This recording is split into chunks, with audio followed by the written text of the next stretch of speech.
Buenos días, estudiantes del primer semestre de la carrera de Análisis de Sistemas aquí en Valle Grande. Hoy, la semana 5, vamos a tener el nuevo tema, ¿no? Que corresponde a la clase 6. Vamos a tener el tema del pseudocódigo, ¿ya?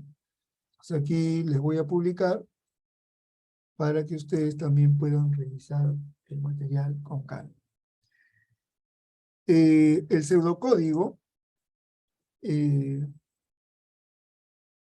una herramienta que es la base de la programación. Aquí les hago la presentación. Y como les decía hace un momento, este es el inicio formal del mundo de la programación aquí en la carrera. Todo lo que ustedes van a empezar a ver desde aquí en adelante en este curso, también en el curso de programación estructurada que están llevando con el profesor Giancarlo, el otro semestre, cuando vean ya la programación orientada a objetos, en el tercer semestre, cuando ya vean Java Enterprise Edition, en el cuarto semestre, cuando ya vean JPA, en el quinto semestre, que van a ver microservicios, en el sexto semestre, que van a ver blockchain, todo lo que van a ver de aquí en adelante tiene que ver ya con lenguajes de programación. Y para entender los distintos lenguajes de programación que van a ver a lo largo de la carrera, el pseudocódigo es como el paso previo donde hacemos los pininos para entender mejor cómo funcionan los lenguajes de programación. ¿Ya? Entonces, aquí vamos a un poquito conocer qué es el pseudocódigo, ¿no? Entonces, yo partiría por una reflexión bien sencilla, ¿no?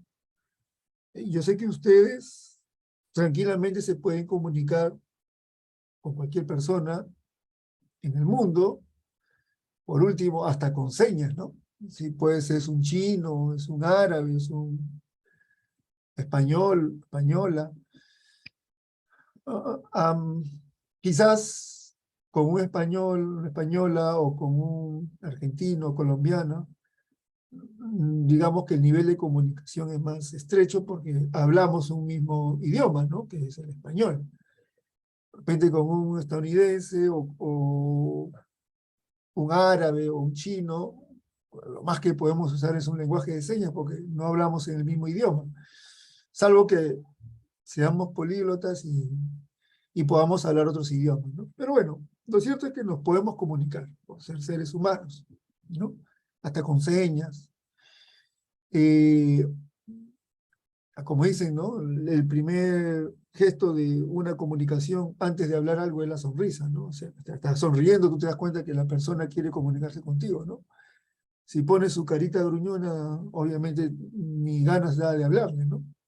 Pero bien, lo cierto es que nosotros, entre las personas, en cualquier parte del mundo, nos podemos comunicar de distintas formas, desde una mirada, unos gestos, hasta el habla, ¿no? Y para eso usamos un idioma, un lenguaje de comunicación. Pero ustedes se han puesto a pensar, oye, ¿y cómo me comunico con una computadora si la computadora no habla? La computadora no mira, ¿no? Por ahí alguien me dice, profesor, pero hay algoritmos de inteligencia artificial que miran. Claro, vamos a decirlo así, detrás de eso que hay, ¿no? Pero lo cierto es que la computadora de por sí, así como la estamos viendo y la tenemos encendida aquí todos para escuchar esta clase, de por sí yo no puedo comunicarme con una computadora, sino más que nada interactuar con ella, ¿no? Es decir, interactúo a través del mouse, del teclado, ejecuto tal o cual comando o tal o cual aplicación en el computador y a fin de ello puedo lograr hacer cosas aprovechando el potencial que tiene una computadora, ¿no? Sin embargo, es posible que nosotros podamos darle indicaciones más precisas a un computador, más allá de hacer clic y usar el teclado o comandos de voz? ¿Es posible? Sí es posible. Sí es posible y sobre todo existen medios de comunicación con un computador, y eso es a través de un lenguaje de programación, ¿no? Y ahí viene la palabra lenguaje, ¿no? Así como entre personas hablamos un idioma y una lengua, y dentro de esas lenguas, hay diversas lenguas, mejor dicho, hay idiomas, y esos idiomas son los que se utilizan para comunicarse en persona. Igual es con un computador. Utilizamos un lenguaje. Solo que ese lenguaje se le conoce como lenguaje de programación, ¿no? Entonces, ese lenguaje de programación que yo puedo utilizar para lograr aprovechar al máximo el potencial de un computador y establecer una comunicación con la computadora, quizás de manera diferente a cómo lo hacemos con las personas, es lo que nosotros tenemos que dominar, o esos lenguajes que tenemos que dominar a lo largo de la carrera, y sobre todo para llegar al mundo profesional para el que se están formando como analistas de sistemas, obviamente a desempeñarse en un mundo laboral bastante, digamos, intenso, dinámico, apasionado, porque la informática tiene muchas cosas interesantes y que está cambiando muchas formas de cómo hacemos las cosas, ¿no? Entonces, ese lenguaje de programación, ¿ya?, que ustedes van a aprender, tiene detrás otra cosa más, digamos, básica, ¿no? Que es el pseudocódigo.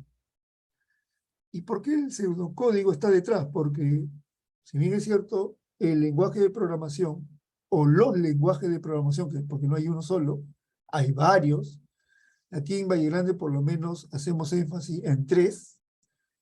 Python, que lo están viendo con el profesor Giancarlo, o ya van a empezar a verlo en su curso, de manera básica todavía. JavaScript, que también lo van a empezar a ver conmigo, yo espero en la cuarta, quinta alternancia, los fundamentos de JavaScript, y también en la sexta, en la segunda, en el segundo semestre, también van a verlo conmigo. Después ya en el cuarto semestre van a ver también JavaScript, probablemente con el profesor Jesús y algún egresado de la carrera, que también enseñan aquí, y que ya ahí lo van a ver para el lado de los móviles, ¿no? Porque también acá van a hacer programaciones en móvil. Entonces, y eso es el segundo lenguaje. Y el tercer lenguaje, ojo, JavaScript también lo van a ver en el sexto semestre en blockchain, así es que JavaScript es muy transversal. Y el tercer lenguaje quizás es la fortaleza del estudiante de Valle Grande, es el Java. Que eso lo van a empezar a ver a partir del segundo semestre, tercero, cuarto, quinto y hasta el sexto semestre con microservicios. Entonces, estos son los lenguajes, digamos, que en Valle Grande se fortalecen y se enseñan en la carrera, ¿no? Python, JavaScript y Java. Entonces, si hay tres lenguajes, vamos a hacerlo un poco similar o comparando a nuestra vida real. Es como que tú te vas a aprender acá a comunicar con la computadora usando tres idiomas, ¿no? O sea, vas a salir sabiendo tres idiomas de comunicación con la computadora, ¿no? Que son los lenguajes de programación. Pero lo bueno, que estos lenguajes tienen estructuras muy comunes, ¿no? Porque a la larga tú te comunicas a través de cualquiera de estos lenguajes con un computador, o sea, el otro lado siempre es un computador. Entonces esas estructuras muy comunes, que muchas de veces se le llama o se le conoce como estructuras de control, por eso el curso se llama Algoritmos y Estructura de Datos.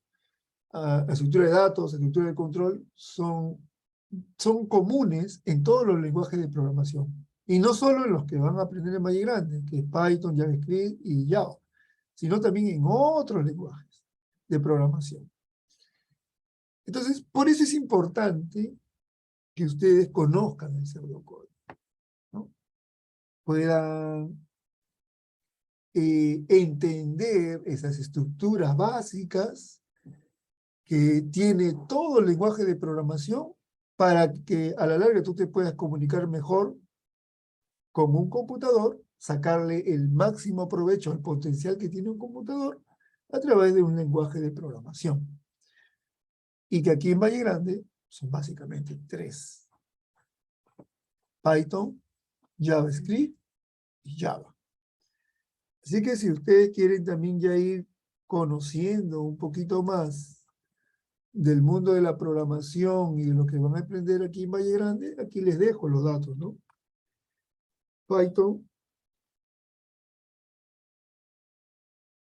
¿no? Como le digo, JavaScript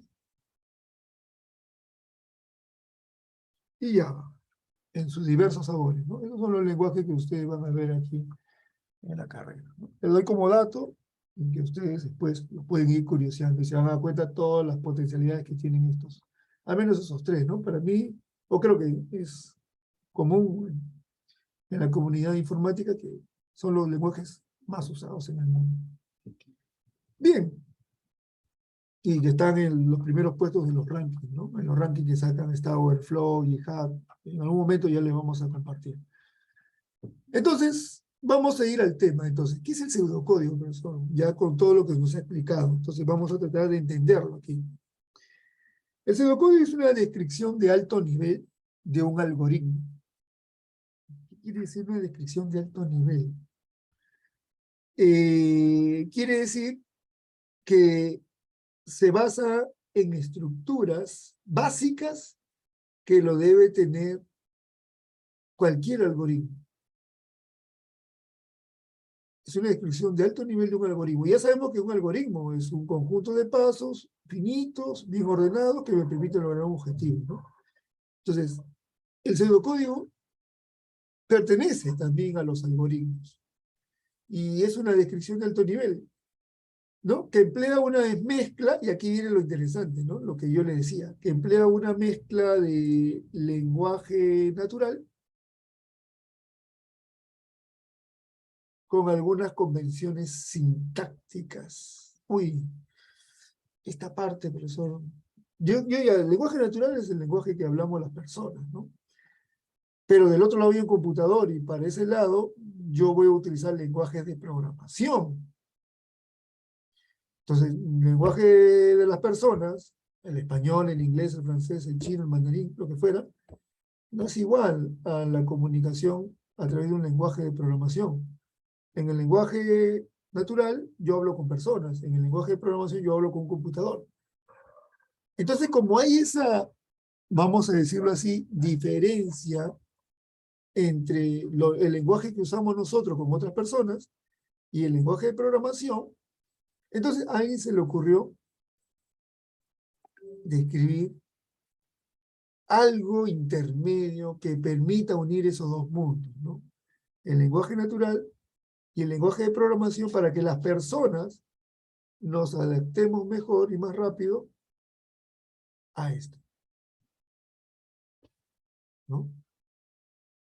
Y creó el pseudocódigo, ¿no? Entonces el pseudocódigo no es otra cosa que un pseudo lenguaje que trae del lenguaje natural, lo que usamos las personas, y también tiene del lenguaje de programación que usan las computadoras. Y está en medio para justamente facilitarnos el camino al ir de nuestro lenguaje natural hacia el mundo de la programación, donde vamos a usar diversos lenguajes de programación. Eso es lo que busca el pseudocódigo. Entonces, y para ello se vale de unas convenciones sintácticas, es decir, unos acuerdos, digamos, ampliamente aceptados sobre cómo se debe estructurar un programa usando pseudocódigo. Y que también esas estructuras, esas convenciones, las vamos a encontrar en todos los lenguajes de programación o en casi todos los lenguajes de programación, porque también debo confesarle de que ya ha empezado a emerger o a surgir lenguaje de programación para computadoras cuánticas, que de repente va a ser un tema de investigación que van a hacer ustedes ahora al final del semestre, ¿no? Las computadoras cuánticas también tienen un lenguaje de programación.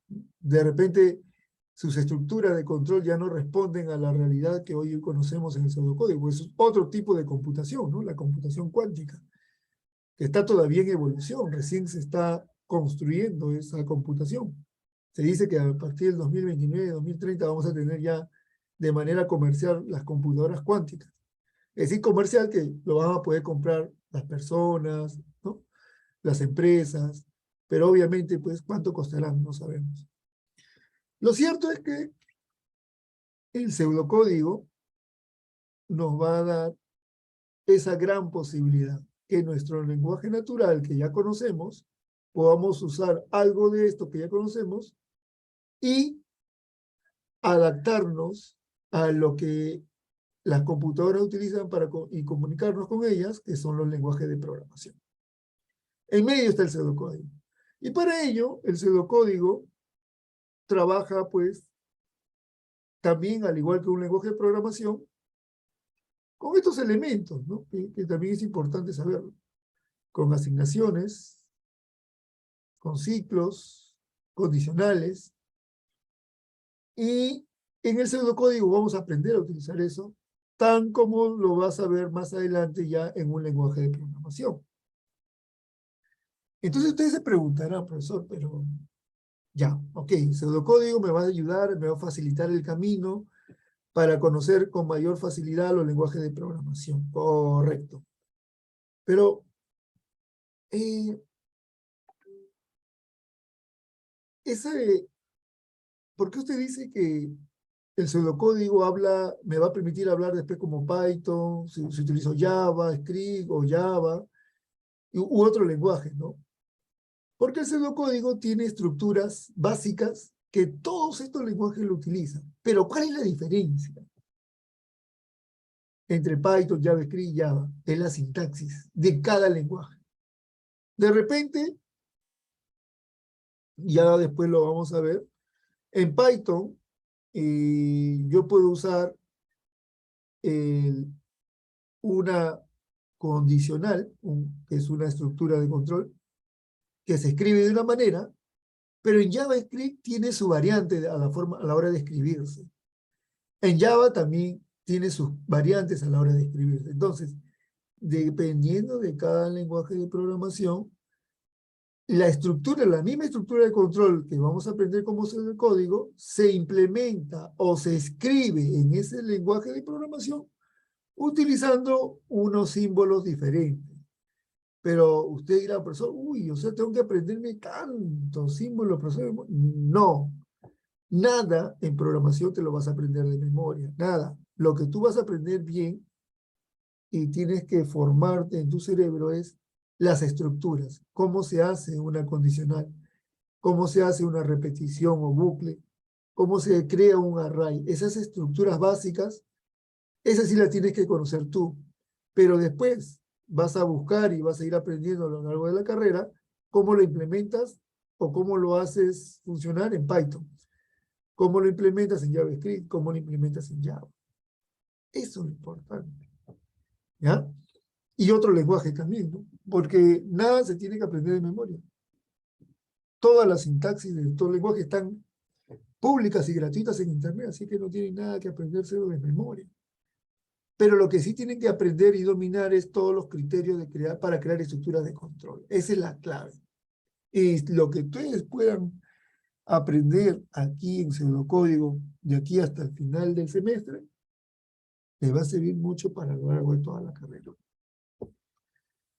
Bien, entonces, entendiendo de que el pseudocódigo es un lenguaje que está en medio entre el lenguaje natural y el lenguaje de las computadoras, que son los lenguajes de programación, y es el que nos va a facilitar el camino para entender mejor o comprender más fácilmente los lenguajes de programación, Vamos aquí a ver un ejemplito de lo que normalmente ustedes ya conocen, ¿no? Ya a esta altura del partido ya ustedes dicen, diagrama de flujo, flujograma, han trabajado en equipo, en su plan de investigación, han dado un control, o sea, ya saben, ¿no?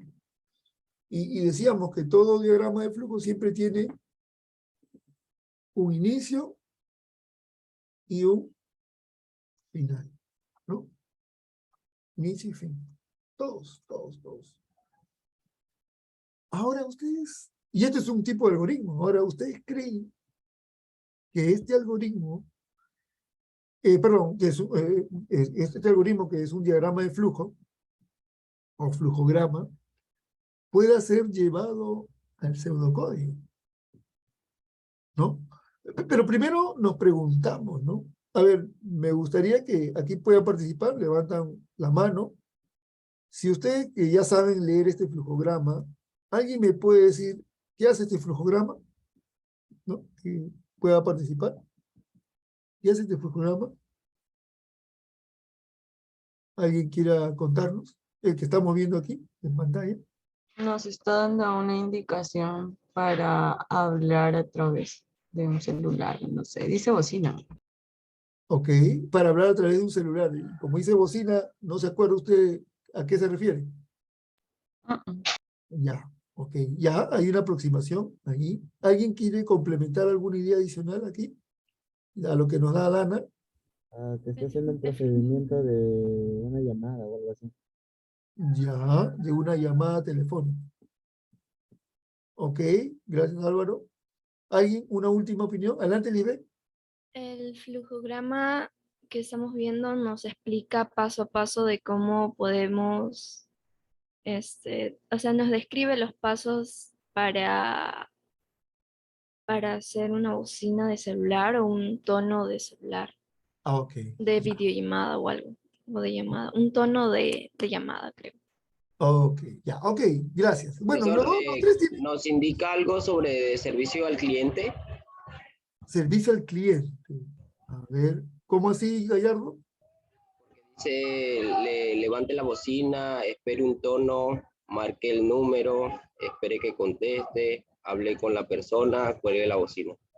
Ya, ¿y eso qué es? ¿Qué viene a ser para ti?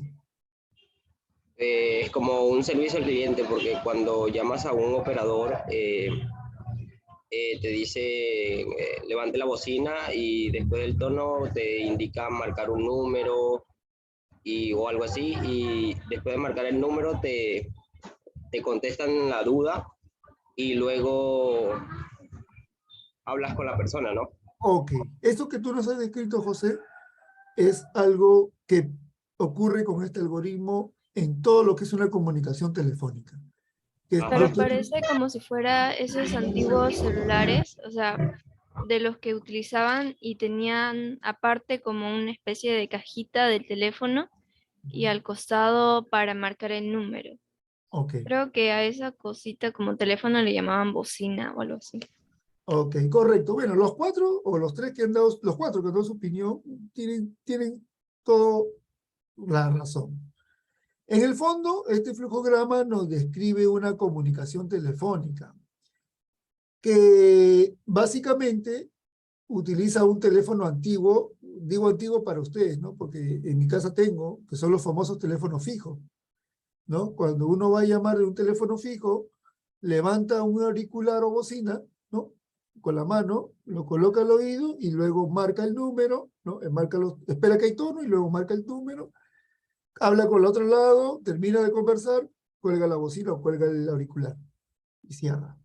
Eso es una comunicación que, como dice Gallardo, se ve también en una llamada cuando tú haces a un servicio al cliente, ¿no? Quieres hacer una consulta, presentar una queja, la misma lógica, ¿no? Lo cierto es que todos han coincidido y han dado el mensaje correcto. Es una comunicación. Entonces, como todo flujograma debe ser fácil de leer y de comprender, y eso es lo que ha permitido, ¿no? Pero lo han visto y lo han leído. Ahora, lo que vamos a hacer ahora es este flujograma o diagrama de flujo ¿Cómo se puede representar o es posible de representarlo como un pseudocódigo? Sí. Y aquí les voy a mostrar que ese mismo flujograma se puede representar como un pseudocódigo, como lo están viendo aquí al costado. Entonces, volvemos a hacer la comparación. Tengo un inicio en el diagrama del flujo, tengo un inicio en el pseudocódigo. Tengo un fin en el diagrama de flujo, tengo un fin en el pseudocódigo. Hay un paso que me dice levanta la bocina, en el pseudocódigo está la frase que dice levanta la bocina, espera un tono, en el flujo diagrama de flujo también encuentro un espera un tono en el pseudocódigo, y así sucesivamente cada paso, porque esto es un algoritmo que está en el flujograma, y un algoritmo que está en el pseudocódigo. Y si se dan cuenta, casi no es nada del otro mundo, un diagrama de flujo, representarlo en pseudocódigo. No sé si hasta aquí alguno de ustedes tiene alguna duda o consulta. ¿Ese Algo que... vendría a ser el lenguaje natural? El lenguaje natural es como si esto yo lo redactara en un párrafo, ¿no? Yo diría, para comunicarte con el operador, ¿no? Haciendo el caso que tú dices, tienes que levantar la bocina, esperas el tono, luego que marcas un número, pero lo redacto todo como, así como lo ven aquí, en mi Como un presentación. texto. Así lo redacto. Ya. Esa es la diferencia. Profesor, en el pseudocódigo también es necesario que sí o sí vaya el inicio y el fin, o sea, la palabrita. Correcto. Es que justamente estamos aprendiendo lo que es un pseudocódigo. Más allá del concepto que aquí se los he dado, aquí estamos conociendo cómo se arma un pseudocódigo. Todo pseudocódigo tiene un inicio y un fin. ¿Por qué? Porque esto es un algoritmo a la larga. Y todo algoritmo tiene un inicio y un fin. Acuérdense que aquí estamos preparando nuestra mente, nuestro cerebro, para que se pueda comunicar una persona con un computador. Y un computador si busca inicio, busca fin de algo en un programa. Esa es la razón. No sé si alguien tiene alguna duda o consulta adicional. Bien. Entonces, empezamos a reconocer el pseudocódigo. Ahora, si comparamos el diagrama de flujo con el pseudocódigo, ¿alguno de ustedes podría hacer notar alguna diferencia entre ellos, más allá de lo que ya he explicado? Profesor, de que no tiene las interrogantes, así como unas opciones sí o no. Ya, pero a ver, volvemos al diagrama de flujo. En el diagrama de flujo vemos algún símbolo de decisión donde pueda tener dos caminos. No, Por ahora no lo vemos en este, ¿no? pero Pero se no, puede agregar. muy bien. Entonces, vamos a tener una paciencia todavía ahí, porque este es un ejemplo primero para comprender, ir comprendiendo, ¿no? Cómo el diagrama de flujo se vincula a un pseudocódigo, porque ambos son algoritmos. Pero hay otra cosa que sí sería bueno que ustedes se percaten, ¿no? Uno Miren, está en forma gráfico y el otro está de forma corrida. ok, la forma como lo represento, ¿no? Con uno uso simbología, que hay un estándar desarrollado por el ANSI, que es el flujograma, en el otro solo uso puro textos. Una gran diferencia. Hay gráficos, en el otro es full textos. ¿Qué otra diferencia encuentran? A ver, yo lo pongo acá. Aquí, frente a esto. ¿Quién me puede decir qué diferencias también observa entre un pseudocódigo y un flujograma? Así de simple como se ve. Que en el pseudocódigo todo va, o sea, en línea recta, en el flujograma puede estar así, esa va en el medio, pero según el texto, si es más largo, pues también se amplía ambos lados. Ajá, ajá. Casi lo correcto ya. Es cierto, un diagrama de flujo nos puede demandar mucho más espacio para describirlo. Un pseudocódigo es más compacto. ¿Ya? Ok. Bien, bien. Vamos ahora a ir al siguiente punto. Tengo algo un poquito más elaborado. ¿Ya?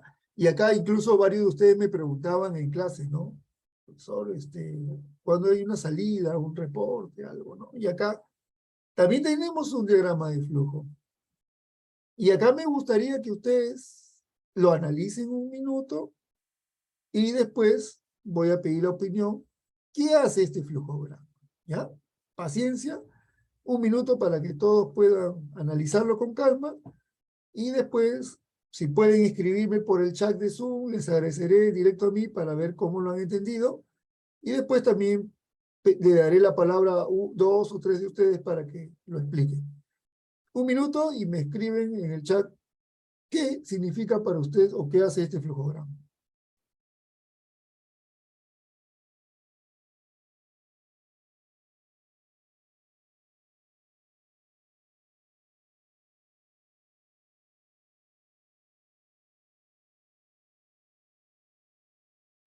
Ok, jóvenes, aquí he recibido ya algunas explicaciones de ustedes. A ver, voy a leerlas y, por ejemplo, Minerva me dice el procedimiento algorítmico de cómo hacer una adición en programación. ¿Okay? Nos dice Stacy, en el flujograma nos explica el paso a paso de la suma de dos números. ¿Okay? Cassandra, la suma de dos números que quedan o que dan un resultado entero y la repetición. Y la repartición del resultado. ¿Okay? Nayeli nos dice, describe el paso a paso de cómo realizar la suma de dos números. Por decir, primero tiene que tener en mente los dos números que desea sumar para después sacar el resultado. Muy bien. Cassandra dice, es un procedimiento de cómo obtener resultados. Muy bien, todas tienen la razón. ¿Ya? Todas han dado en lo correcto. Álvaro dice, es un proceso de suma de dos números. María me dice, creo que este flujograma describe la adición de dos números. ¿Cierto? Sí, sí. Efectivamente, ¿no? Este flujograma nos da el paso a paso para poder sumar dos números. Muy bien. Ahora, vamos a ver cómo este flujograma lo podemos representar en pseudocódigo. Aquí se los presento.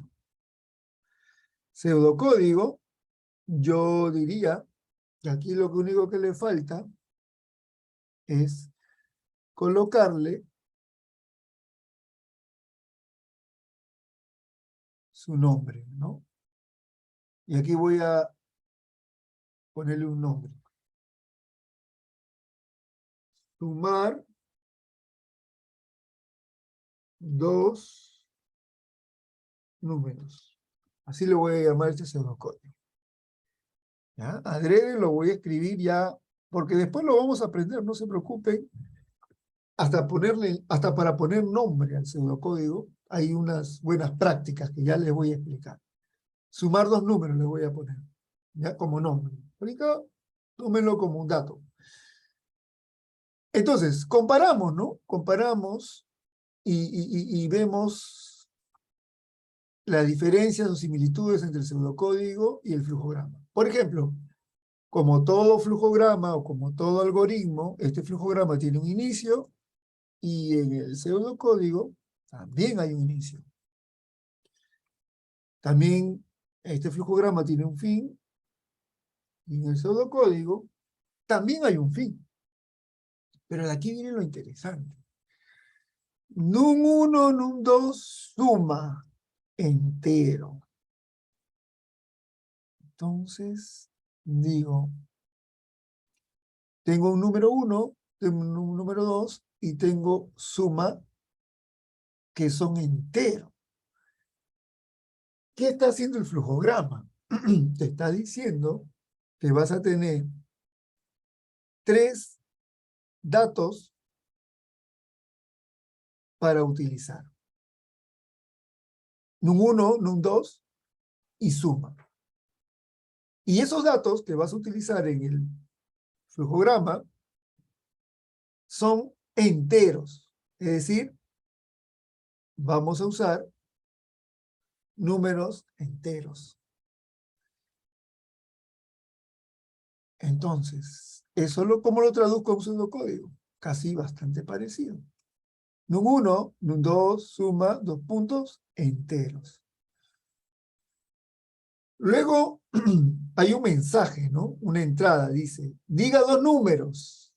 Entonces, eso lo traduzco en el pseudocódigo, escriba, diga 2 números. Y aquí viene una particularidad. En un computador, en una computadora, este mensaje es el que te puede mostrar en pantalla, ¿no? Escriba 2 números. Entonces tú escribes 2 números en pantalla, ¿no? Vamos a suponer, vamos a simular que estoy en el computador. Y escribo los 2 números, ¿no? Escribo, por ejemplo, 15 y luego escribo el número 20. Ya está. Me pidió un número, ¿no? El computador me pide y le escribo. Y eso también lo he puesto en el pseudocódigo. Y aquí viene algo interesante. El computador, le doy los números, pero a la vez tengo que leer esos 2 números. Entonces aquí, el mensaje, ahora le tienes que ingresar. Por eso dice, Num1 y Num2. Y esos números que lo he registrado, lo tipeo en la pantalla y el computador lo lee. Lee Num1, 15, lee Num2, 20. Y eso es registrar o cargar en la memoria de la computadora el Num1, que le va a tomar el 15, y el Num2, que va a tomar el 20. Luego el flujograma nos dice suma. Ajá, había una tercera variable que se llama suma y dice que es Num1 más Num2. Eso mismo lo hago aquí. Suma. Aquí viene una palabra que está en lo que hemos aprendido en el idioma. Le asigno, esta flechita se llama asignación, a suma, que es la variable suma, le asigno el resultado de Num1 más Num2. Si Num1 vale 15 y Num2 vale 20, a la hora que le asigne el resultado a suma, ¿cuánto va a ser suma? ¿Quién me dice?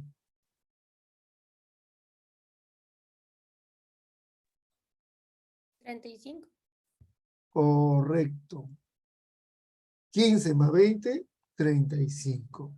Y eso es lo que se carga en la memoria de suma, o la variable suma, 35. Y luego aquí, en el pseudocódigo, me dice, la suma es, me manda una salida, y ahí imprime el valor. En el programa, se hace lo mismo, y le dices, escriba, la suma es, 2 puntos, resultado. ¿Cuánto va a mostrarse ahí? Aquí. 35. 35. 35, correcto. Y eso es lo que te muestra en pantalla el computador. Y ya está, jóvenes. Ahí hemos visto que el flujograma se ha traducido en un pseudocódigo y el computador va a hacer la acción de sumar 2 números que yo le doy. Así es como funciona el pseudocódigo y el flujograma nos está ayudando a entenderlo mejor. No sé si hasta aquí alguno de ustedes tiene alguna duda o consulta, jóvenes. Algo que les gustaría que les aclaren. El pseudocódigo ya vendría a ser una manera más simplificada del algoritmo, ¿no? Del flujograma. Correcto, ¿no? Por eso le decían antes, y acá se nota más, que un flujograma yo lo puedo representar con un pseudocódigo y esto puede ser más simplificado, me ocupa menos espacio y No tiene símbolo, no tiene flechas, no tiene entre comillas. bueno, las comillas también las usa abajo, pero digamos que No, en las de arriba no. el espacio, ¿no? Ajá. Y si mi cerebro se va acostumbrando, en algún momento esto yo lo puedo empezar a leer, porque ya mi cerebro sabe identificar y lo trabajo como si fuera una forma nueva de lectura. ¿Me dejo entender? Sí, profesor. Porque tu cerebro, ¿cómo va? De arriba a abajo, de izquierda a derecha, inicio, ¿no? De izquierda a derecha, inicio, de arriba a abajo, inicio, fin. Voy en ese orden, ¿no? Nuevamente, miren, lo que le decía hace un buen tiempito. De arriba a abajo y de izquierda a derecha voy leyendo. Es una lectura. Es una lectura de nuestro idioma. Perdón, de las que nosotros comúnmente usamos. ¿No? Aquí lo voy a poner con otro colorcito, ¿no? De arriba a abajo y de izquierda a derecha. Estoy como leyendo, ¿no?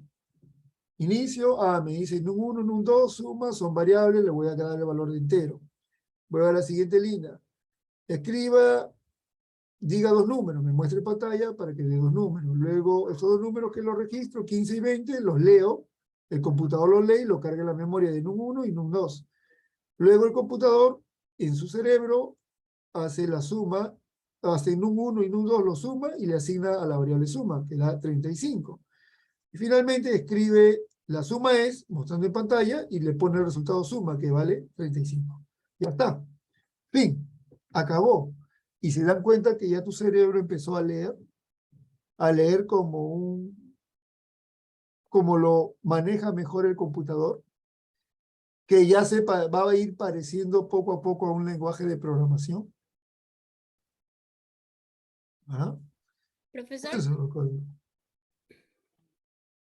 Adelante. profesor, una consulta. Para cuando nosotros queramos escribir un pseudocódigo, siempre tiene que estar donde que dice escriba, lea, escriba, eso de ahí. Correcto. Porque acuérdense que la computadora no es una persona. Y a la computadora tú tienes que indicarle todo. Aun cuando crean que sea muy trivial o muy sobreentendido, ¿no? No. A la computadora tienes que decirle todo, como peor que un niño. Pero eso sí, si tú le dices bien a la computadora,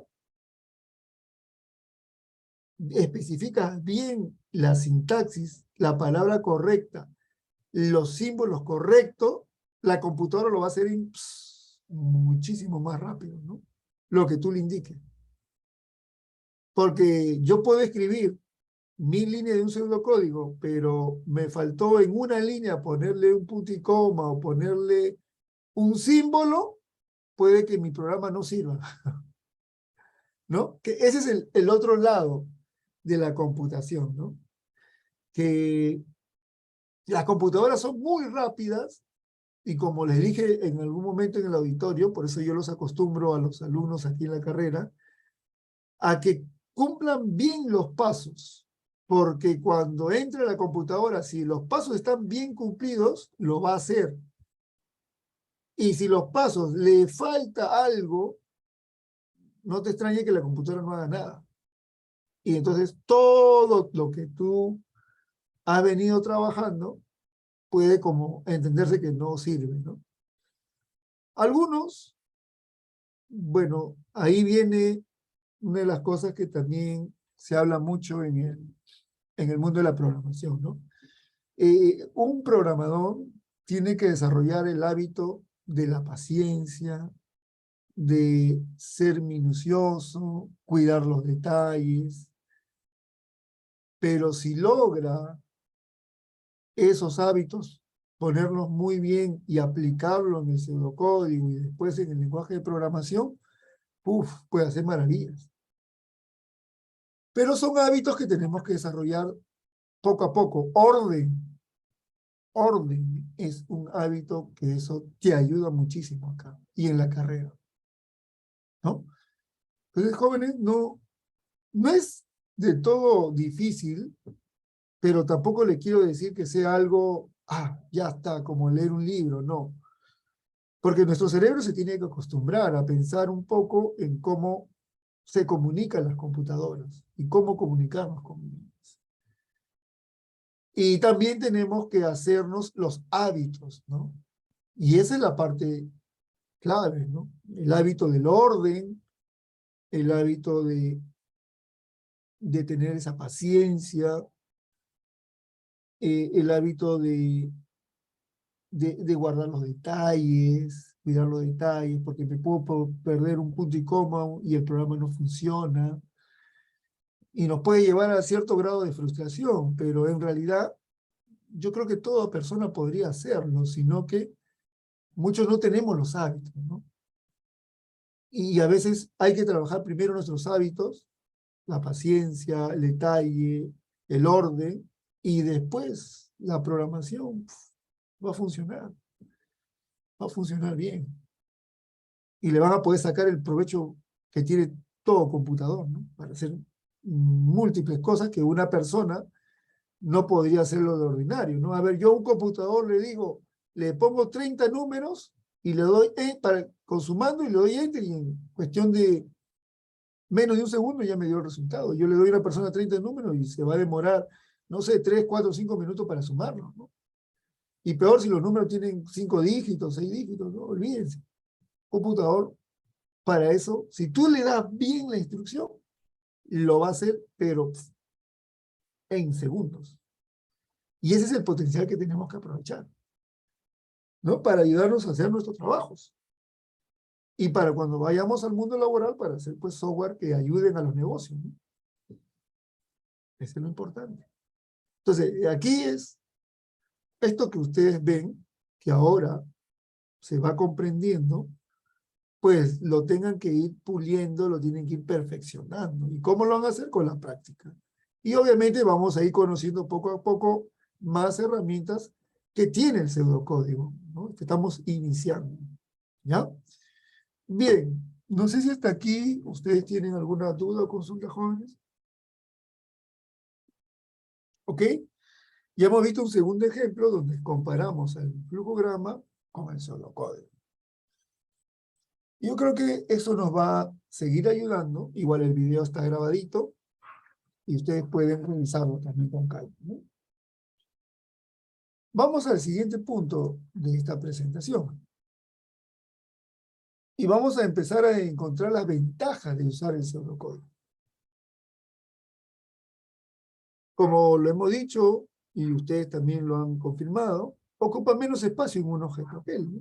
Puedo hacerlo mucho más compacto, entendible, y se parece a una lectura, ¿no? Guardando las diferencias de estructuras, sintaxis, pero se parece a una lectura, ¿no? De arriba a abajo, de izquierda a derecha.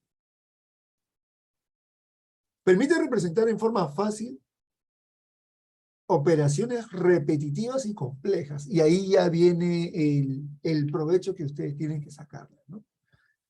Recuerden, ¿no? Yo, ¿por qué uso una computadora? No es para que piense como yo.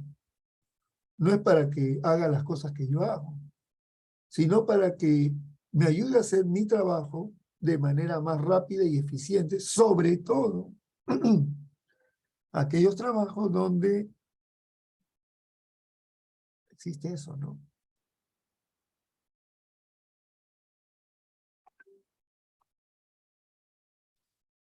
Allí yo tengo que aprovechar el potencial de un computador para esas cosas. Son repetitivas, algunas un poco complejas.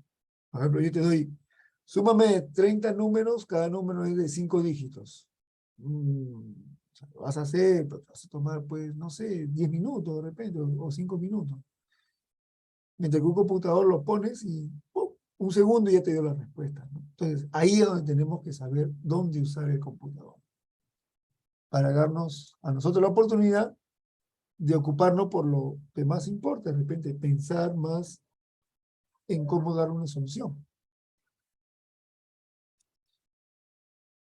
Otra ventaja del pseudocódigo, es muy fácil pasar de pseudocódigo a un programa. Ya, esto de muy fácil de repente va a depender, pero es fácil, sí. O sea, ya te facilita el camino. Si ya tú entiendes pseudocódigo, se te facilita el camino para pasarlo a un lenguaje de programación ya particular, porque como les dije, de los lenguajes de programación cada uno tiene su propia sintaxis, ¿no? Tiene su sintaxis que tiene términos en común, pero también tiene sus variantes. Para eso, todos los lenguajes de programación tienen la documentación de su sintaxis regado en internet. O sea, no es tampoco nada del otro mundo conseguirlo.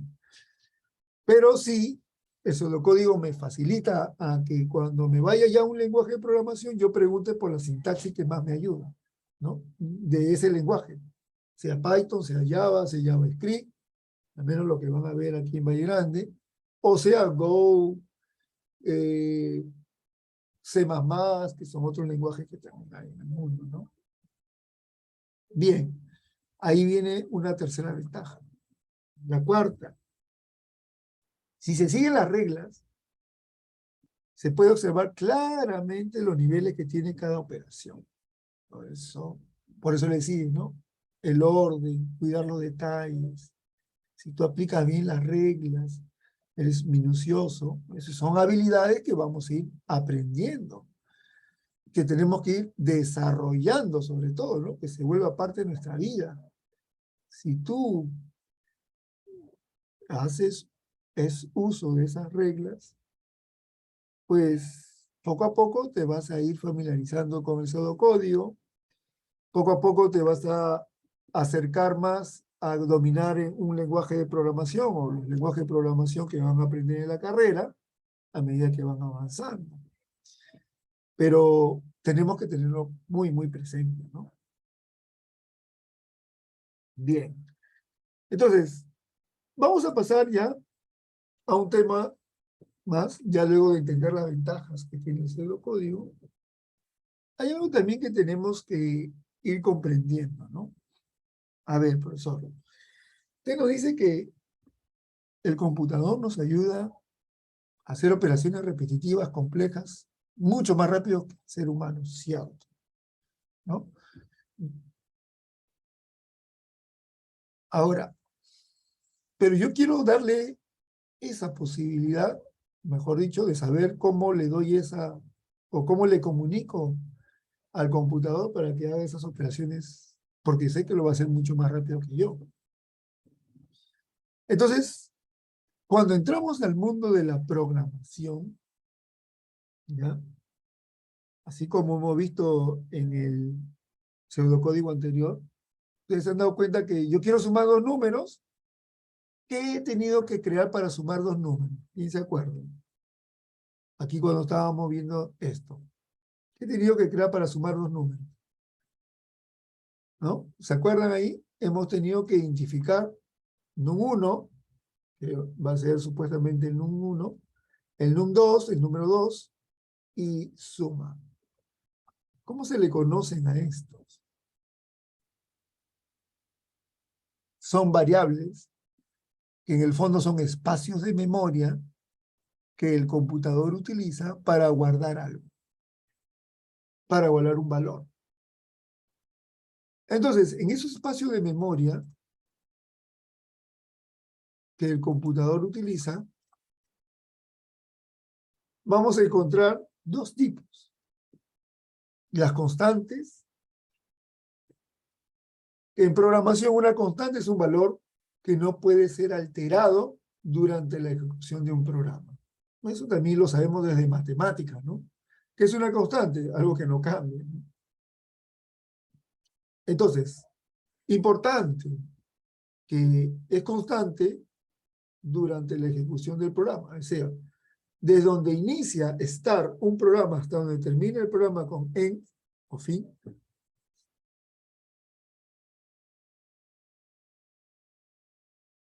allí encontramos a una constante porque durante todo ese programa, desde inicio hasta el final, no va a cambiar su valor.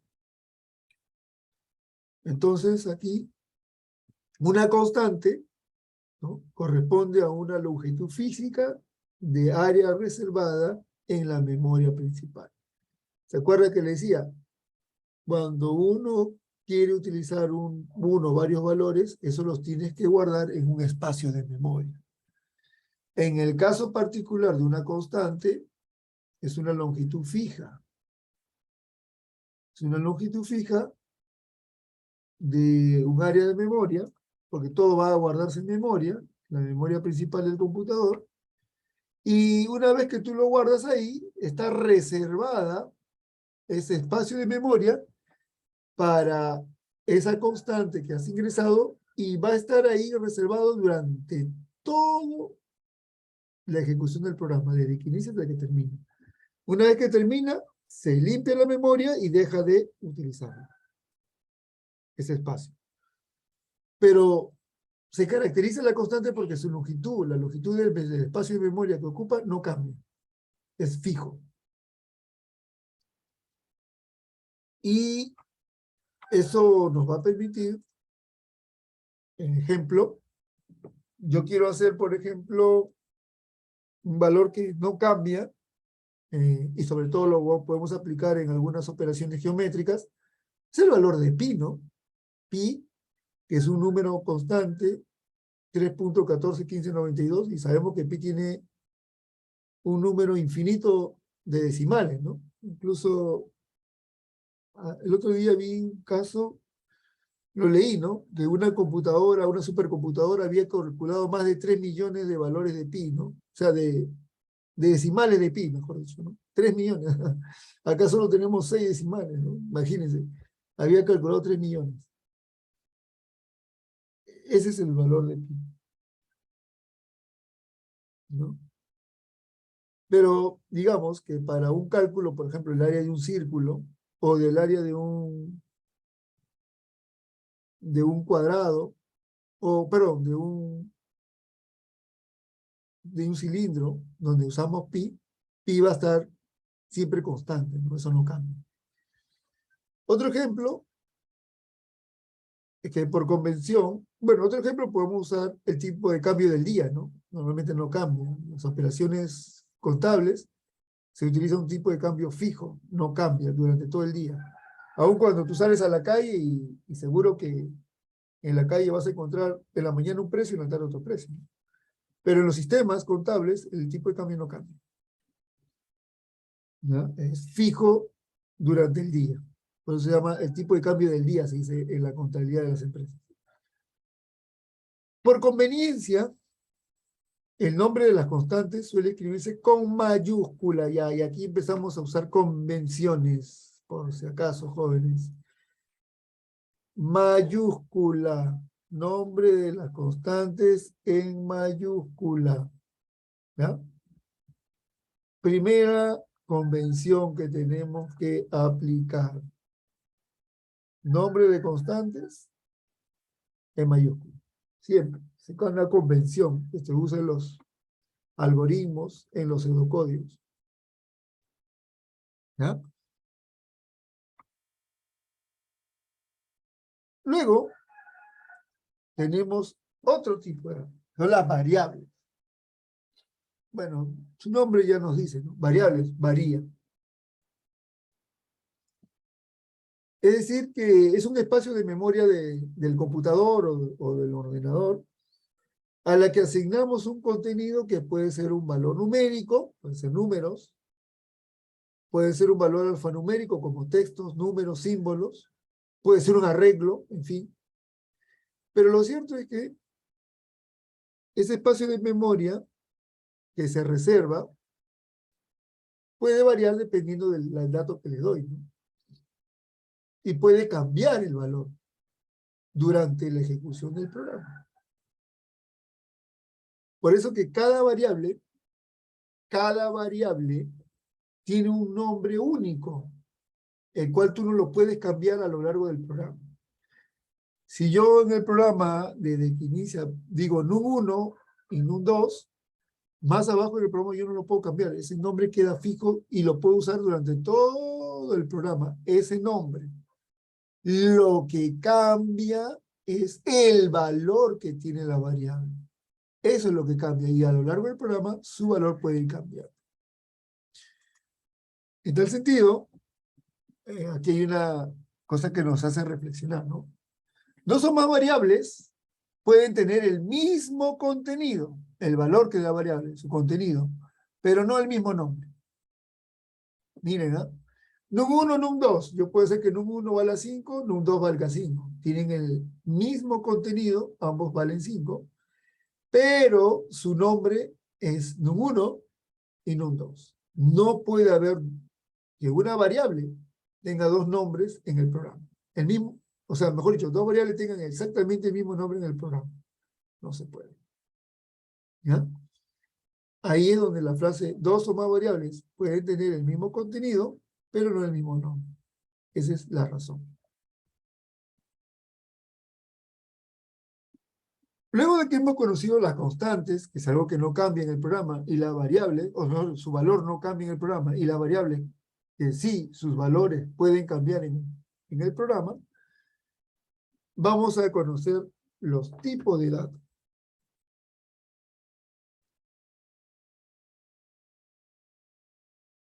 Vamos a decirlo así, los tipos de datos se agrupan de dos formas. Los datos simples, que ocupan solo una casilla de memoria, por lo tanto, una variable simple hace referencia a un único valor a la vez.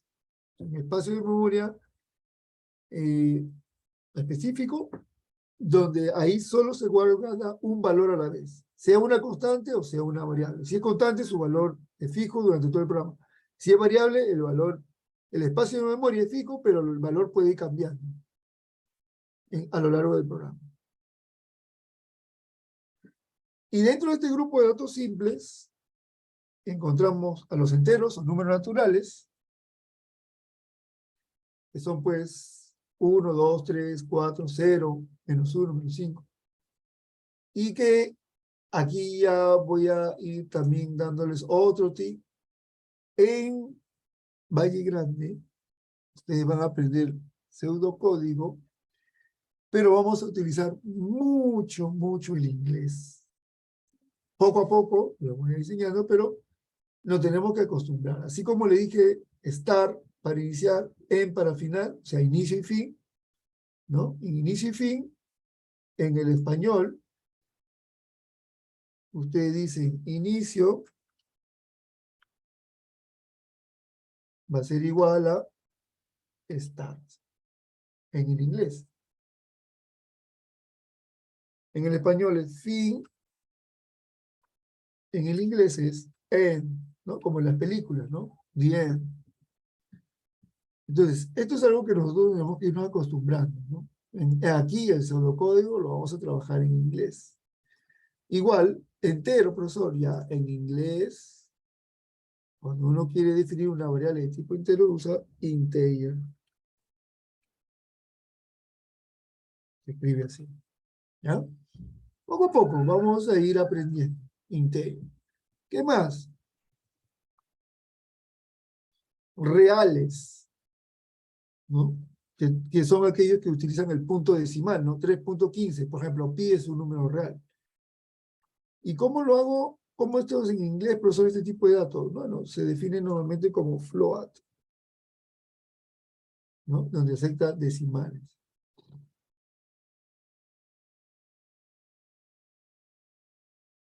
Luego tenemos los famosos caracteres, donde utilizan las palabras de del abecedario.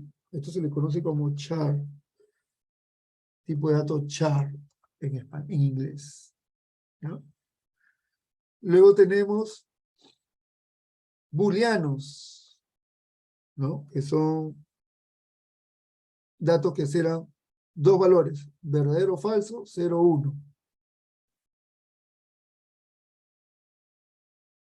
Tipo bool.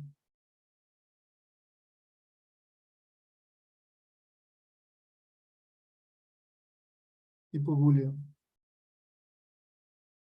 ¿no?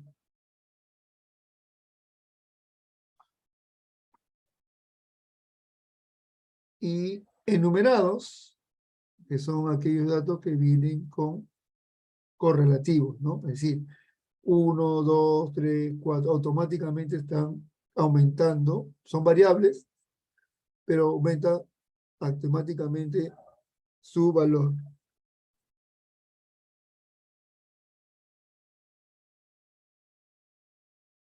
Esos usamos poco.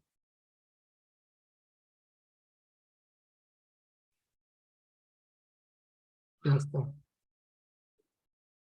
Esos son los tipos de datos simples.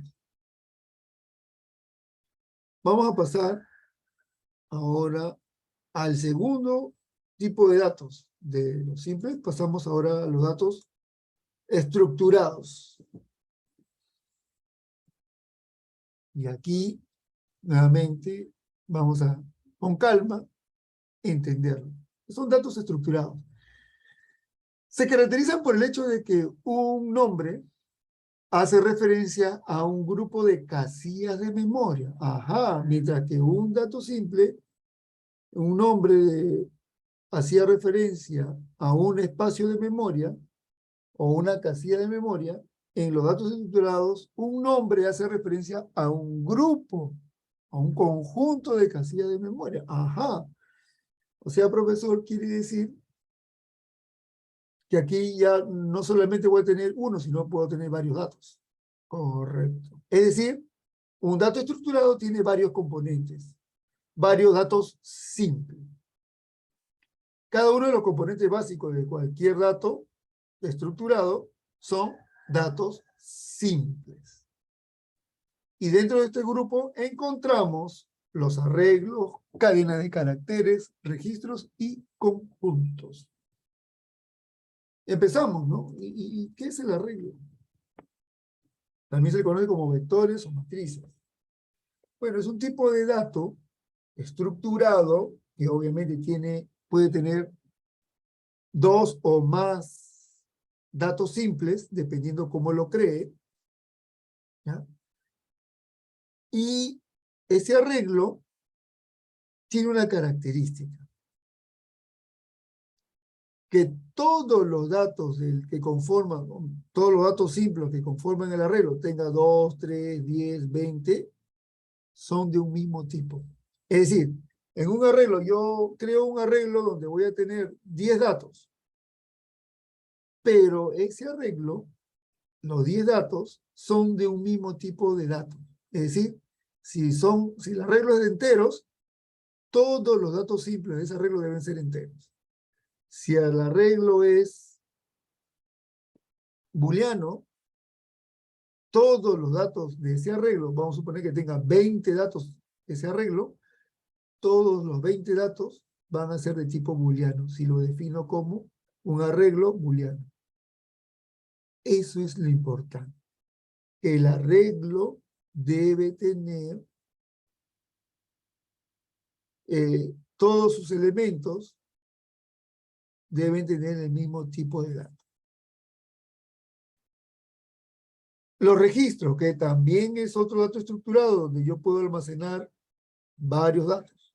Por ejemplo, voy a crear un registro, aquí puedo almacenar varios datos, pero lo particular es que en los registros sí te aceptan componentes de distintos tipos de datos.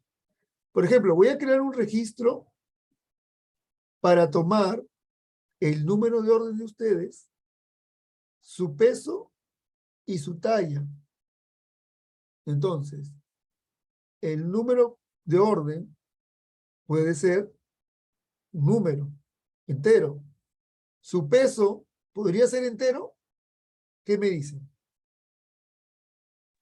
Decimales. Muy bien. Entonces, cuando ya uso decimales, ¿qué tipo de dato es? Float. Float. Mientras que tu número de orden es entero, tu tipo de dato peso es float. Tu tipo de dato talla puede ser Float igual, porque es en decimal. float también, porque si lo pongo en metros, tú tienes 1.78 metros. Quiere decir que mides 1,78 m. Exactamente. Entonces, allí no lo puedo hacer un arreglo, porque el arreglo, salvo que el arreglo me permita que todos sean float, ¿no?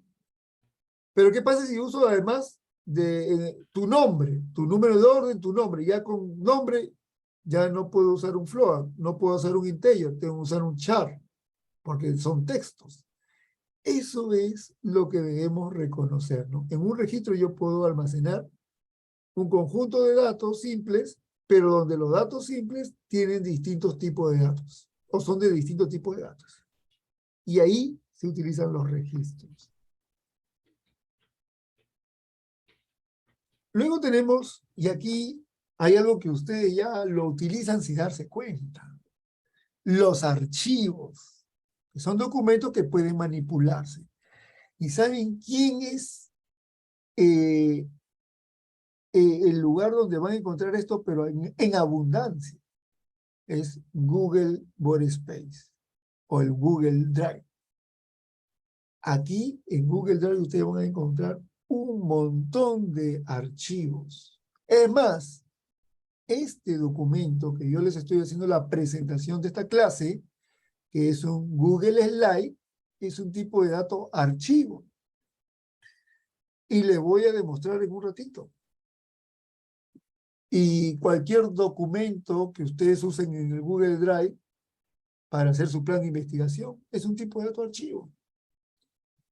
Es un dato estructurado que tiene ya un conjunto de datos y ocupa un espacio variable de memoria, ¿no? Entonces, esos datos, vamos a ver aquí un ejemplo, miren, para que entiendan aquí. Si ustedes son curiosos, por ejemplo, yo tengo dos archivos abiertos aquí. Uno es un Google Slide y otro es la asistencia a la clase. Si ustedes son curiosos, voy a ampliar aquí. Miren lo que pasa acá. Miren.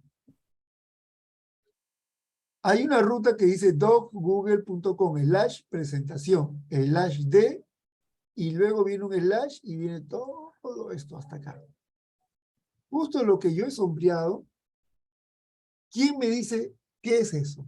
A ver si alguien lo ha curioseado.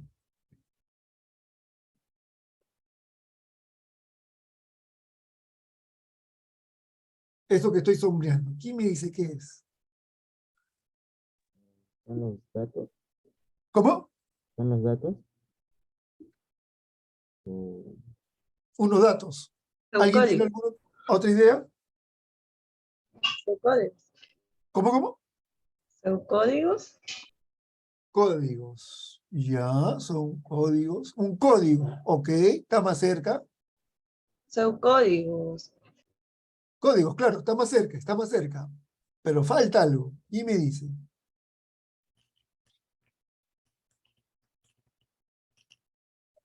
Ya, les comento. En Google Drive, todo documento que ustedes crean y utilizan tiene un código único. Voy a mostrarles ahora con el chip. Mírenme. Igualito, miren, tiene la misma estructura hasta la D y después de vino y acá viene esto. Y es otro código del chip. No sé si ustedes se habrán percatado ya a esta altura de estar interactuando seguido con el Google Drive.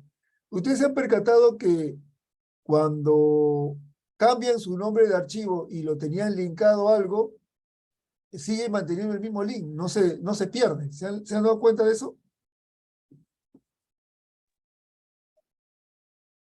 Por ejemplo, No. en el Classroom, ustedes tienen documentos, ¿no? Aquí. Por ejemplo, yo tengo un documento que es este, que se llama 8 pseudocódigo. Yo le puedo cambiar ese nombre y ponerle otro nombre y no pierdo y vengo acá, le doy clic y lo sigo abriendo. ¿Por qué? Yo lo puedo cambiar. Es más, vamos a hacer la prueba. Profesor, Miren. solo cambiaría el nombre de la presentación del documento, nada más. No su enlace. Claro, por eso, miren. Voy a ir acá y al nombre del archivo le voy a poner códigos 1. le agrego la S y el 1, enter.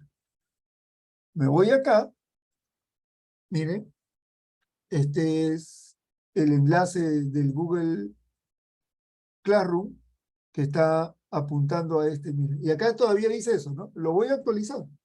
Vamos a actualizarlo.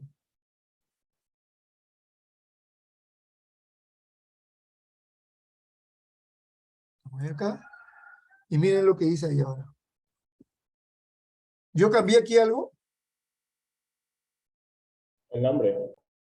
ya, pero yo lo cambié aquí.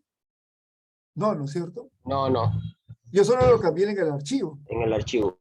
¿Y cómo es que acá ya se actualizó? ¿Se dan cuenta? Vuelvo a cambiarlo. Ah, no, porque yo tengo un orden. No puede ser. Este pseudocódigo, enter, ya está. Ya lo cambié aquí, me voy a Classroom y en el carro dice pseudocódigos 1, pero voy a volver a actualizarlo. Aquí.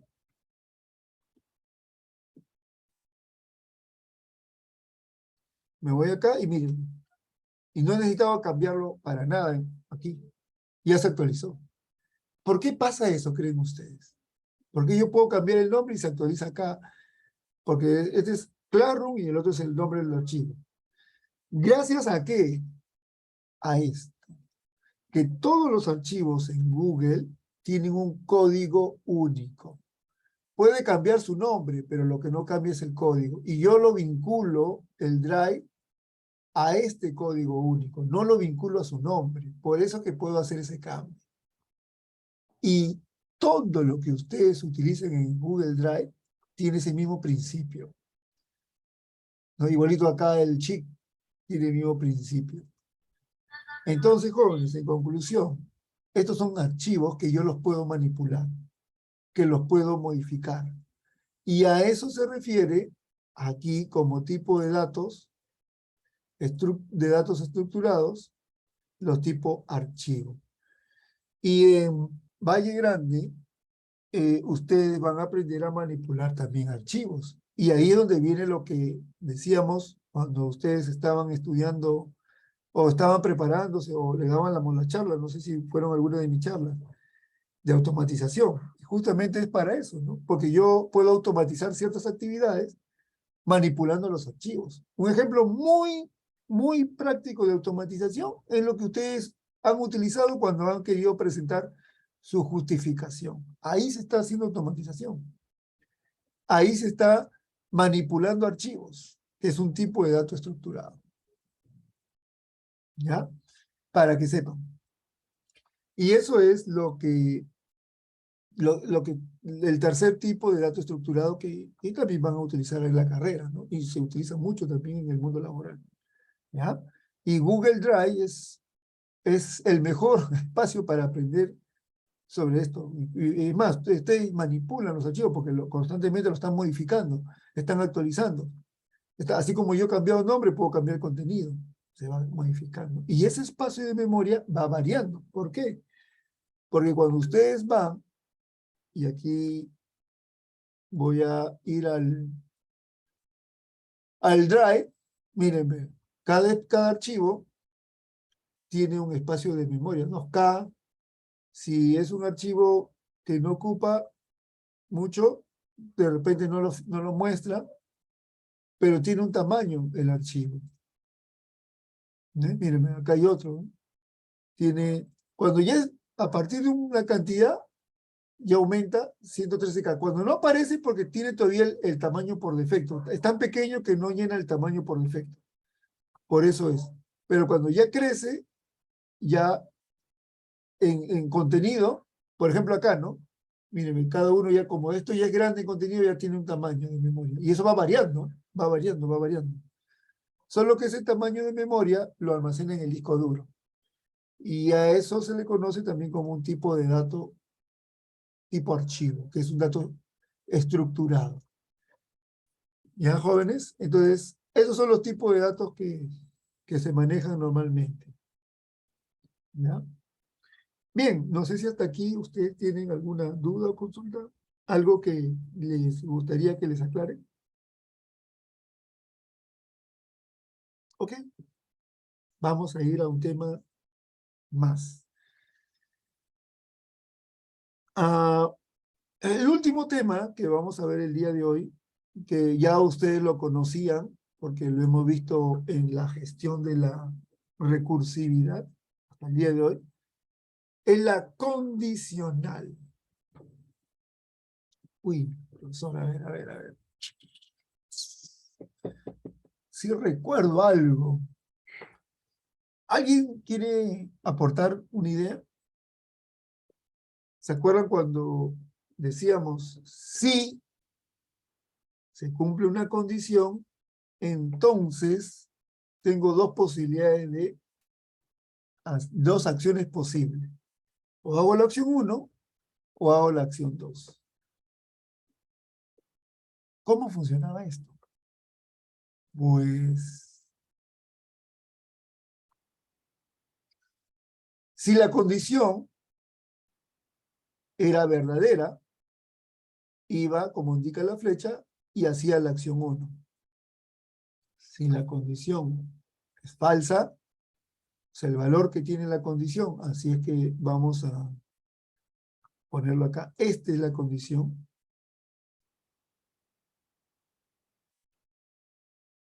A ver, un segundo. Esta es la condición. Si la condición es verdadera, hago la acción 1. Si la condición es falsa, hago la acción 2. Entonces, la condición siempre tiene dos caminos. O es verdadero o es falso. Y si se cumple, hago el verdadero, que es la acción 1. O si no se cumple, es falso, hago la acción 2. A estos jóvenes se le conoce como una condicional. Y a esta posibilidad que en la línea del código, o en esta línea, ahí por eso le he puesto un punto, a esa particularidad, o esa característica se le conoce como punto de bifurcación, es decir, punto donde vas a tener dos caminos. ¿Y ustedes se acuerdan en el flujograma a qué se parece eso? Ahí se- De duda, A la interrogante. al A interrogante. la a la condición interrogante, que era un rombo, ¿no es cierto? Sí. Ahí donde antes alguien me preguntó, profesor, ¿y no tiene rombo o no tiene para tomar decisión? Bueno, sí, pseudocódigo sí tiene, y aquí estoy presentándole. Se llama la condicional. Si se cumple la condición, entonces hace la acción 1, cuando es verdadero. Si la condición no se cumple, entonces falso, hago la acción 2. Ahí está el camino. Pero usted dirá, profesor, ya, ok, ¿y cómo lo expreso, cómo lo escribo en un pseudocódigo? Aquí abajito lo van a ver. Si la condición, entonces hago la acción 1. Si no, hago la acción 2. Es más, le voy lo vamos a mejorar, miren, ¿ve? Porque aquí quiero que conozcan cómo en los lenguajes de programación esto lo ponen. Así. Así es como se escribe normalmente en los lenguajes de programación. Permítanme. Denme un segundo.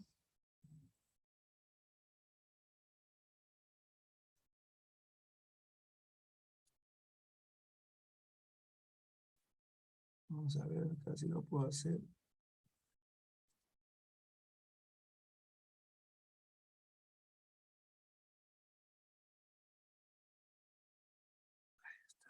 Miren mejor. Ahí es. Entonces aquí ustedes van a tener la forma de escribirlo. Si se cumple la condición, entonces, y aquí van a entender mejor por qué se habla de punto de bifurcación. Miren. Nuevamente, acá estaba el punto, aquí coloco el punto, punto de bifurcación. ¿Por qué? Porque cuando se cumpla la condición verdadera, o sea, si esto es verdadero, hago la acción 1. Si no se cumple, o sea, esto es falso, hago la acción 2. Entonces, hay un camino que va por verdadero y un camino que va por falso. Ahí está. Por eso se llama punto de bifurcación. Ahí se abren los dos caminos. De ahí viene el nombre de punto de bifurcación. Bi viene de dos. Bifurcar, que es que un camino, como pasa en un río, ¿no?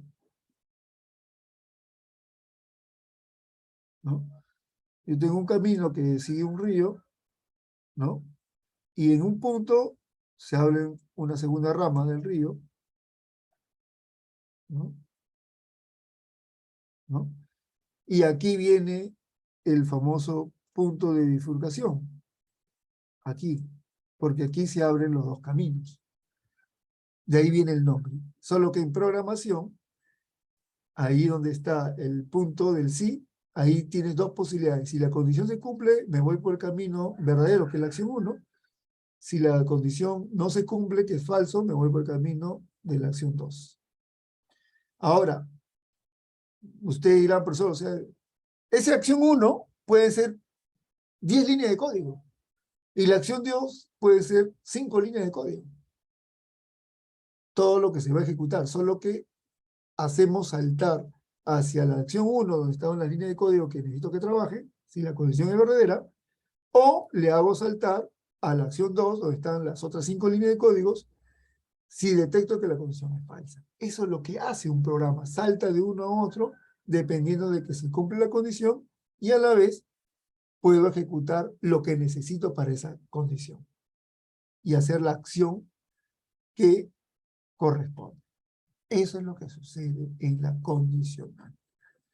No sé si hasta aquí ustedes tienen alguna duda, consulta, jóvenes, algo que les gustaría que les explique sobre esto. ¿Está todo claro hasta aquí? Bien.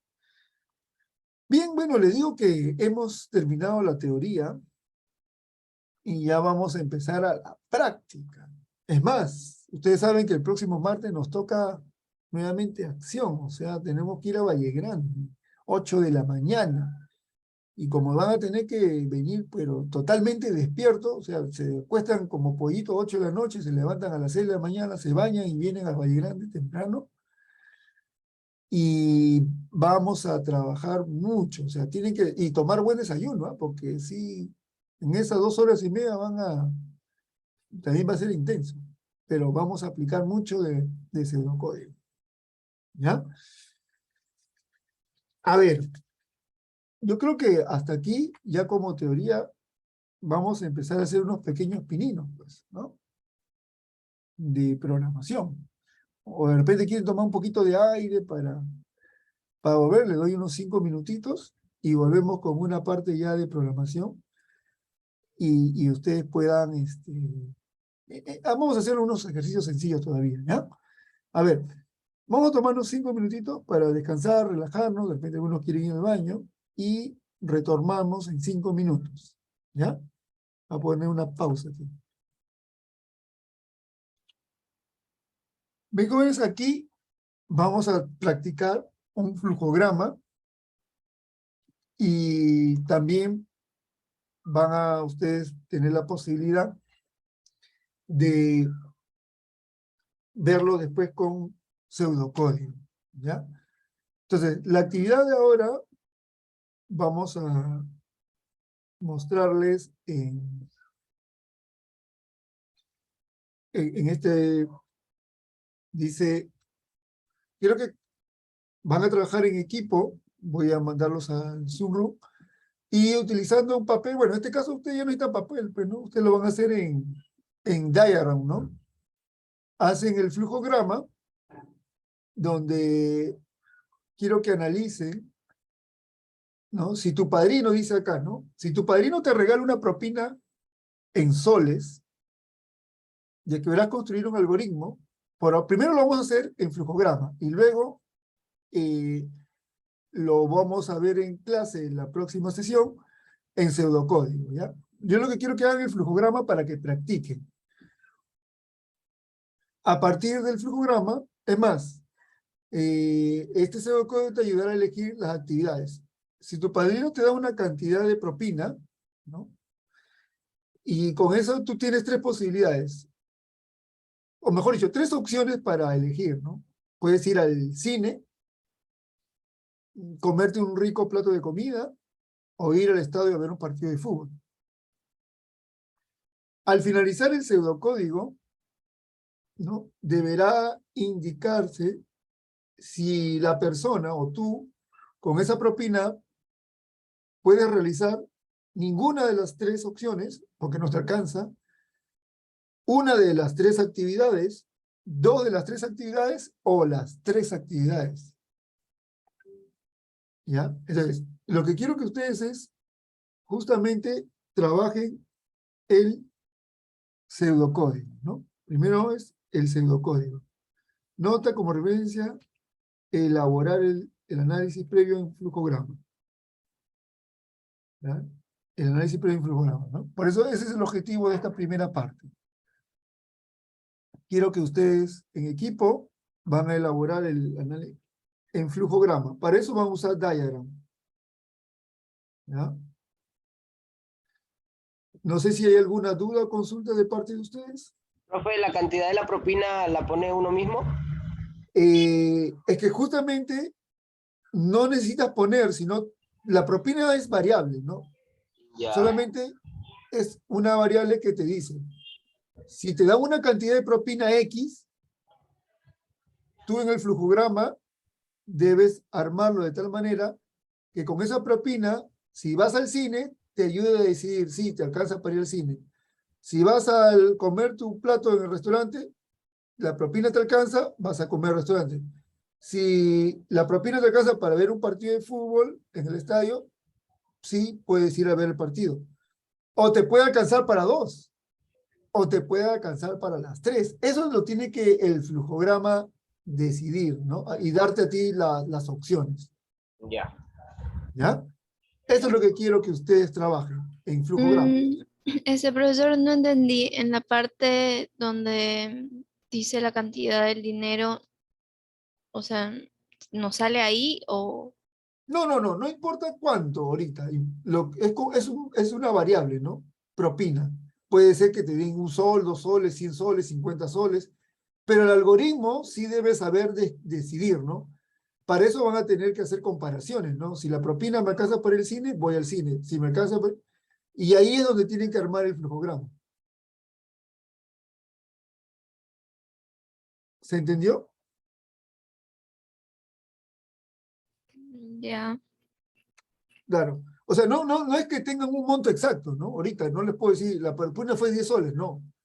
Lo que tiene que hacer justamente el flujograma es saber comparar, ¿no? Si la propina que te dio tu padrino es mayor que ingreso al cine, ¿puedes ir al cine o no? No se puede. Si la propina es mayor que el ingreso al cine, ¿podría ir al cine? Sí. Sí, Sí, sí, sí. Entonces, si la propina es mayor que el plato de comida solamente, ¿puede ir a comer al restaurante? Sí. Sí. Si Sí. la propina es menor que el partido, ver un partido de fútbol en el estadio, ¿podría ingresar al estadio? No. No. No. Si la propina te alcanza para ir al cine y además para ir al restaurante, entonces puede hacer esas dos actividades. O sea, eso es lo que quiero que comparen. ¿Me dejo entender? Y eso el flujograma lo te tiene que ayudar a decidir. Ya, profesor. Muy bien. Bien, jóvenes, empezamos. Tenemos 30 minutos para cerrar este trabajito. Ya ustedes ya están conectándose en diagrama.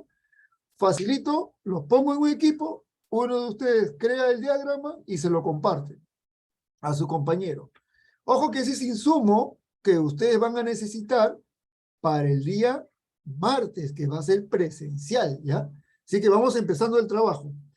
A ver, Profesor, ¿en grupo? sí, en grupo de Profesor, 3. ¿dónde dijo que lo vamos a realizar? Esto lo hacen en diagramas. Profesor, el mismo grupo que hicimos en en presencial, el flujograma, el mismo. No, Podemos ahorita vamos a hacer otro al azar, ¿ya? Voy a detener la